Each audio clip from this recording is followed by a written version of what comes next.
আমার যে আপু একদম ওইটা পছন্দ করে না, সে আপুই আজকে আমাদের জন্য ভর্তা বানাতে বসেছে। আপু ঠিক করলো আমাদেরকে জাম্বুরা ভর্তা খাওয়াবে। তাই জাম্বুরা আনার জন্য বাগানে গেল, সাথে আমাদেরকেও নিয়ে গেল। আমার পিচ্চি বাগ্নিটা তো একেবারেই মজা পাচ্ছিল। সে আমাদের ছেড়ে নিজে নিজে এগিয়ে যাচ্ছিল। আমরা বাগানে পৌঁছে দেখি গাছটা অনেক উঁচু, কিন্তু আমার আপুর কাছে এগুলো কোনো ব্যাপারই না। কারণ আমার এই আপু অনেক গাছে উঠতে পারে। মুহূর্তে আপু কতগুলো জাম্বুরা পেরে নিল, আর আমার পিচ্ছে বাগনিগুলো একটা একটা করে সব করিয়ে নিল।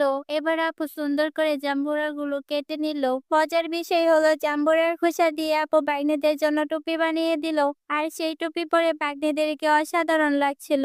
আপুর সবগুলা জাম্বুরা কাটা শেষ। এখন আপু একটা একটা করে সব ধরনের মশলা দিচ্ছিল। আমি তো দেখেই বুঝতে পারতেছিলাম যে এটা আমার মনের মতো হবে না, কারণ এইখানে আমি ছাড়া তেমন কেউই জাল খেতে পারে না। তাই আমার টুকু নিয়ে আলাদাভাবে আরো কয়েকটা মরিচ চটকিয়ে দিয়েছি। এবার আমার কাছে ঠিক মনে হলো, আসল কথা হলো ভর্তা মানেই আমার কাছে জাল, আর জাল ছাড়া আমার কোনো খাবারই ভালো লাগে না, বিশেষ করে ভর্তা।